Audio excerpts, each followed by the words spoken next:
1 करोड़ युवाओं को अगले 5 साल में टॉप 500 कंपनियों में इंटर्नशिप का मौका। शिक्षा ऋण के लिए 10 लाख रुपए तक का मिलेगा लोन। जानिए और क्या तोहफा लेकर आई है वित्त मंत्री निर्मला सीतारमण युवाओं के लिए। नमस्कार, मैं हूँ रूबी और आप देख रहे हैं जनदर्पण न्यूज। वित्त मंत्री निर्मला सीतारमण ने वित्तीय वर्ष 2024-25 का आम बजट पेश किया। इस बजट में किसानों, युवाओं, नौकरी पेशा लोगों के लिए बड़े ऐलान किए गए हैं। बजट को लेकर खुद प्रधानमंत्री नरेंद्र मोदी ने भी कहा कि आम बजट अमृतकाल का महत्वपूर्ण बजट है।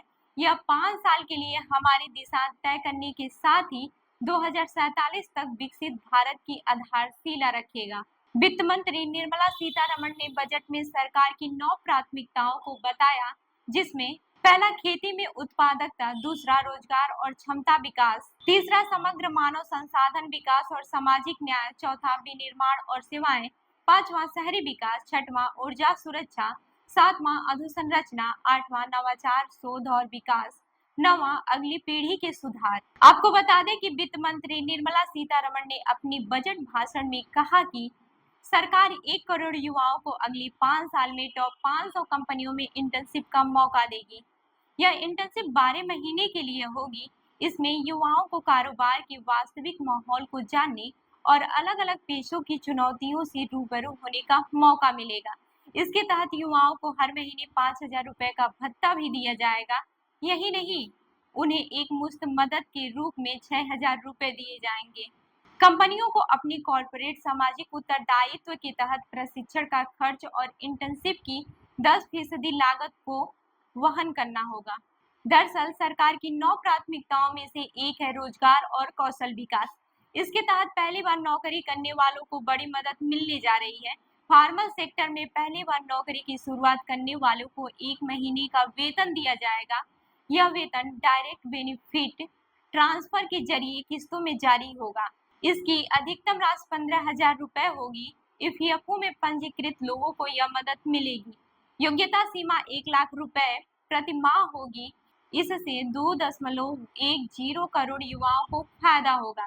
सरकार रोजगार में प्रवेश करने वाले 30 लाख युवाओं को भी फायदा देने जा रही है। यह फायदा भविष्य निधि यानी पीएफ के 1 महीने के योगदान के रूप में होगा।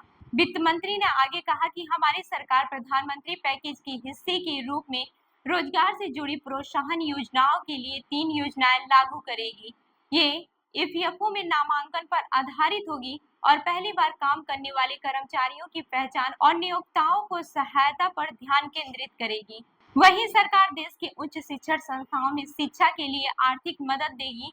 शिक्षा ऋण पर वित्त मंत्री निर्मला सीतारमण ने कहा, सरकार घरेलू संस्थानों में उच्च शिक्षा के लिए 10 लाख रुपए तक के ऋण के लिए वित्तीय सहायता प्रदान करेगी। वित्त मंत्री निर्मला सीतारमण ने कहा, मुझे 2 लाख करोड़ रुपए के केंद्रीय परिव्यय के साथ 5 वर्षों में 4.1 करोड़ युवाओं के लिए रोजगार, कौशल और अन्य अवसरों की सुविधा के लिए 5 योजनाओं और पहलों के प्रधानमंत्री पैकेज की घोषणा करते हुए खुशी हो रही है। इस वर्ष हमने शिक्षा, रोजगार और कौशल के लिए 1.48 करोड़ रुपए का प्रावधान किया है। तो आपको यह बजट कैसा लगा, हमें जरूर बताइएगा। तब तक के लिए जुड़े रहिए हमारे साथ। धन्यवाद।